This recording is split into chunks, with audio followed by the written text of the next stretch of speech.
Hello दोस्तों, स्वागत है आपका अपने परिवार ITI योद्धा powered by career update by engineer में। मैं हूं रंजन राज। उम्मीद करता हूं आपसे बेहतर होंगे, स्वस्थ होंगे और बेहतरीन तरीके से आप लोग अपनी तैयारी में जुटे होंगे। दोस्तों, एक नया वैकेंसी अपडेट निकल के आ रहा है मझगांव डॉफ शिप बिल्डर्स लिमिटेड की तरफ से। यहाँ पर अप्रेंटिसशिप का वैकेंसी निकल के आ रहा है।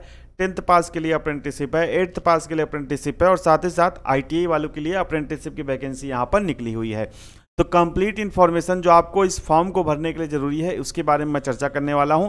वीडियो में लास्ट तक बने रहिएगा। साथ ही साथ अप्रेंटिस, प्राइवेट जॉब डेट और ITI की जॉब डेट यहाँ पे चाहिए, चैनल को सब्सक्राइब जरूर कर लीजिएगा, ठीक है।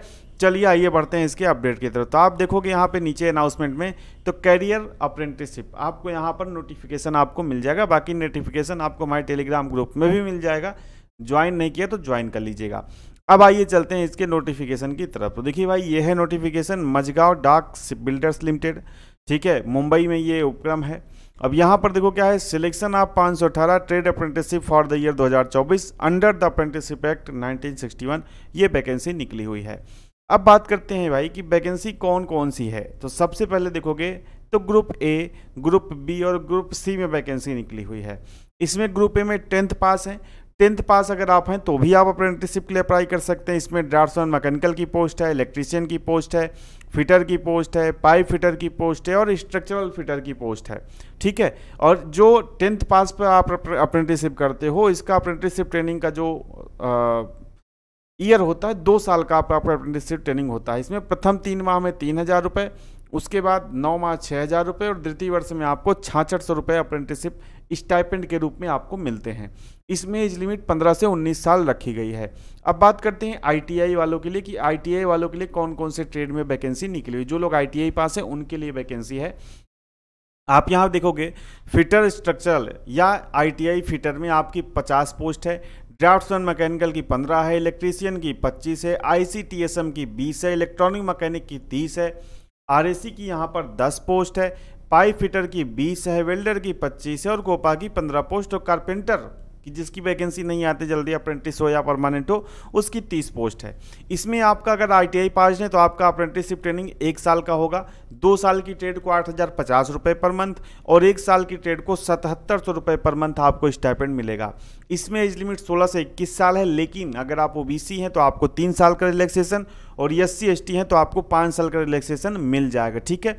अब 8वीं के लिए 8th पास के लिए रिगर की 30 पोस्ट है और वेल्डर गैस या इलेक्ट्रिक की 30 पोस्ट है। रिगर का जो ट्रेनिंग का पीरियड है वो 2 वर्ष का रहेगा और वेल्डर गैस एंड इलेक्ट्रिक का 1 वर्ष 3 माह रहेगा। इसमें प्रथम 3 माह में 2500 रुपये, उसके बाद 5000 रुपये और दिन सेकेंड ईयर में आपको 5500 रुपये मिलेंगे। इसमें एज लिमिट 14 से 18 वर्ष मांगा गया है, ठीक है। अब आइए आगे बढ़ते हैं। शैक्षिक योग्यता, तो 10 पास पर जो अप्रेंटिसशिप, 10th पास पर जो अप्रेंटिसशिप निकली हुई है उसमें आपका 10th पास होना चाहिए 50% मार्क के साथ, तो आप अप्लाई कर पाओगे। अब इसके बाद ITI में क्या है, ITI जो भी ट्रेड से आपसे ITI मांगा गया है उस ट्रेड में आपका ITI होना चाहिए। उस ट्रेड में क्या होना चाहिए भाई, आपका ITI होना चाहिए और आपका भी 50%, यहाँ पे देख सकते हैं 50% मार्क, यहाँ पे जब 50% मार्क आपका होना चाहिए, ठीक है। देन इसके बाद 8th पास है तो 8th पास में आपका 10+2 योजना के अंतर्गत विज्ञान एवं गणित विषयों के साथ उत्तीर्ण होना चाहिए आपका 8th, और इसमें भी आपका 50% जो है मार्क्स होना चाहिए, ठीक है। ये सारी चीज़ें उम्मीद करता हूँ आपको क्लियर हो गई होंगी। अब जैसे मान लो आप 10th पास भी हो, ITI पास भी हो, तो अगर आपकी एज है तो आप 10th में भी अप्लाई कर सकते हो 10th बेस पर, और आप ITI बेस पर भी अप्लाई कर सकते हो। लेकिन इसमें आपको अलग अलग एप्लीकेशन अप्लाई करना पड़ेगा, यही इनका जो है यहाँ पर लिखा है इन्होंने, ठीक है। अब देखिए स्कूल लिविंग सर्टिफिकेट या बर्थ सर्टिफिकेट, इसमें आपको कास्ट के रूप में एक्सेप्ट नहीं किया जाएगा, तो कास्ट सर्टिफिकेट आपको अलग से बनवा के अपलोड करना होगा। देखिए यहाँ पर जो भी फॉर्म भरा जाएगा ये आपका क्या है, ऑनलाइन भरा जाएगा, तो कोई दिक्कत वाली बात नहीं। आप देख सकते हो आवेदन प्रक्रिया, इसमें उम्मीदवारों को सूचित किया जाता है कि आवेदन प्रक्रिया पूर्ण रूप से क्या है भाई, ऑनलाइन है। अतः आवेदन करने के लिए MDL की वेबसाइट, ये ऑफिशियल वेबसाइट है, ये नोटिफिकेशन में ही आपको मिल जाएगी। नोटिफिकेशन आपको कहाँ मिलेगा, हमारे टेलीग्राम ग्रुप में मिल जाएगा, जिसका लिंक आपको डिस्क्रिप्शन बॉक्स में मिल जाएगा। इस वेबसाइट पर आओगे, देन उसके बाद आप कैरियर सेक्शन में जाओगे। कैरियर सेक्शन या ऑनलाइन भर्ती के सेक्शन में जाने के बाद आपको अप्रेंटिसशिप के सेक्शन पे जाना है, क्रिएट न्यू अकाउंट, और वहाँ से आपको यहाँ से ऑनलाइन आवेदन कर देना है, ठीक है।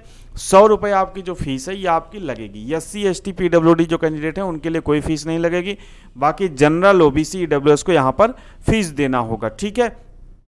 अब इसके बाद बात करें कि जो इसमें परीक्षा है, जो इसमें आपकी चयन होगा वो किस आधार पर होगा। तो भाई इसमें चयन प्रक्रिया जो है वो आपकी ऑनलाइन एग्जाम होगी। देखो, प्रथम चरण में आपका ऑनलाइन परीक्षा कंप्यूटर बेस्ड टेस्ट होगा। अब कंप्यूटर बेस्ड टेस्ट 100 मार्क्स का होगा, जिसके लिए आपको 2 घंटे का समय दिया जाएगा।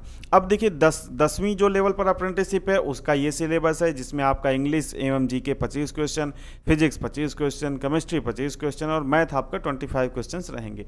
जबकि आईटीआई का क्या सिलेबस है, आईटीआई में देखेगा आप English GK 25 question, trade theory 25 question, workshop calculation and science 25 question और इंजीनियरिंग ड्राइंग 25 क्वेश्चन। 8th में आपका ये वाला जो सिलेबस है ये इधर आपका फॉलो होगा। अब देखिए कोपा में तो वर्कशॉप कैलकुलेशन और इंजीनियरिंग ड्राइंग नहीं होता, तो इन्होंने अलग से लिख दिया है कि कोपा के लिए 75 सवाल ट्रेड थ्योरी और 25 सवाल जीके एवं इंग्लिश से रहेंगे। सेंटर आपके कहाँ पर मिल सकते हैं संभावित, मुंबई, ठाणे, पुणे, औरंगाबाद, नागपुर, लातूर, कोल्हापुर, नासिक, यहाँ पर आपके जो सेंटर हैं ये आपके बनाए जा सकते हैं। ठीक है, इसके बाद देन दूसरा सेकंड स्टेप क्या होगा, इसमें आपका डॉक्यूमेंट वेरिफिकेशन और आपको ट्रेड अलॉट हो जाएगा। और देन इसके बाद थर्ड जो स्टेप है आपका ये मेडिकल टेस्ट आपका यहाँ पर होने वाला है। ठीक है, तो बाकी सारी चीज़ देखो दोस्त, यहाँ पे लगभग मुझे लगता है कि मैंने सब जानकारी आपको दे दी। बाकी आप information related to apprenticeship training या अगर आप पढ़ना चाहो तो आप पढ़ सकते हो। यहाँ पे बहुत सारी डिटेल में चीज़ें लिखी हुई हैं कि क्या हो सकता है और क्या नहीं हो सकता आपको अप्रेंटिसशिप ट्रेनिंग में। अब देखिए यहाँ पर जो फॉर्म अप्लाई होने की डेट है वो कल से ही शुरू हो चुकी है, 12/6/2024 यानी कि 12 जून से शुरू हो चुकी है। और आप इसमें कब तक अप्लाई कर पाओगे, 2 जुलाई 2024 तक आप यहाँ पे अप्लाई कर पाओगे। ठीक है, जो फी पेमेंट का है ये आपका 12 जून से लेकर 2 जुलाई तक है। ठीक है, अब इसमें मतलब कौन कौन से जो योग्य उम्मीदवार हैं, कौन एलिजिबल है कौन नॉट एलिजिबल है, तो ये 15 जुलाई तक आपको पता चल जाएगा लगभग। ठीक है, tentative date of submission of representation regarding ineligibility, इसमें आपका 22/7 को पता चल जाएगा। ऑनलाइन परीक्षा के लिए जो प्रवेश पत्र या जो हॉल टिकट है वो जारी हो सकता है आपको। देखिए संभावित तिथि है, ये टेंटेटिव है, ये मतलब क्या है, थोड़ी सी बदल भी आगे पीछे भी हो सकती है, लेकिन अभी के लिए आप यही मान के चलो कि जो इसका जो एडमिट कार्ड है वो 26 जुलाई तक आपका जारी हो जाएगा। और ऑनलाइन परीक्षा आपकी जो संभावना है, ऑनलाइन परीक्षा होने की संभावना 10 अगस्त 2024 है। 10 अगस्त 2024 तक ये आपकी ऑनलाइन परीक्षा यहाँ पर हो सकती है। ठीक है, तो भाई क्या चाहिए, अगर अप्रेंटिसशिप करना है तो इससे अच्छा कर, क्योंकि अप्रेंटिस में भी लटका देते हैं। गवर्नमेंट जॉब में तो वैकेंसी आएगी, एग्जाम कब होगा, ज्वाइनिंग कब होगी, लटका देते हैं, लेकिन बहुत से ऐसे डिपार्टमेंट हैं जो अप्रेंटिसशिप में भी लटका देते हैं। तो यहाँ पे क्या है, मुश्किल से आप फॉर्म भरो, तैयारी करते रहो, मन हो तो जाओ दे दो, अगर अप्रेंटिसशिप हो जाए तो कर लो। इसमें क्या है कि दोस्तों बहुत से ऐसे डिपार्टमेंट हैं जो जिसमें वैकेंसी आती है, जिसमें आपका शिप बिल्डिंग, ठीक है, इस तरह का आपका अप्रेंटिसशिप या एक्सपीरियंस मांगा जाता है। तो अप्रेंटिसशिप अब आपका एक्सपीरियंस में भी काउंट होने लगा है। तो एज ए एक्सपीरियंस आप अप्रेंटिसशिप कर सकते हो, क्योंकि बहुत से ऐसे वैकेंसी आती है जहाँ पर आपसे 1 साल का एक्सपीरियंस मांग लेता है। तो पहले क्या होता था, पहले अप्रेंटिसशिप एक्सपीरियंस में काउंट नहीं होता था, लेकिन अब एक्सपीरियंस में काउंट होता है। तो अगर आप 1 साल का अप्रेंटिसशिप, अगर आपके पास समय है, मैं ये नहीं करूँगा आप करो, अगर आपके पास समय, आपकी इच्छा है तो आप कर लेते हो, तो वो आपका एक्सपीरियंस में कहीं न कहीं काउंट हो जाएगा। बहुत सी ऐसी वैकेंसी आती है जहाँ पर एक्सपीरियंस मांगा जाता है। तो उसमें क्या है कि थोड़ा सा जिन फ्रेशर बच्चे नहीं रहते हैं तो एक्सपीरियंस बहुत कम लोगों के पास रहता है, तो वहाँ पे आपका थोड़ा सा, जैसे कि आपका एनसीएल में वैकेंसी आने वाली है तो वहाँ पे थोड़ा सा कंपटीशन आपका कम हो जाता है। ठीक है, ये थी जॉब अपडेट। बाकी ऐसे ही apprentice job update, private job update, permanent job update, ITI की क्लासेज, आईटीआई की संबंधित जानकारी आपको इस चैनल पर मिलती रहती है। तो चैनल को सब्सक्राइब नहीं किया तो चैनल सब्सक्राइब जरूर कर लीजिएगा। मिलते हैं नेक्स्ट वीडियो में नई जानकारी के साथ। जुड़ने के लिए आप सभी का बहुत बहुत धन्यवाद।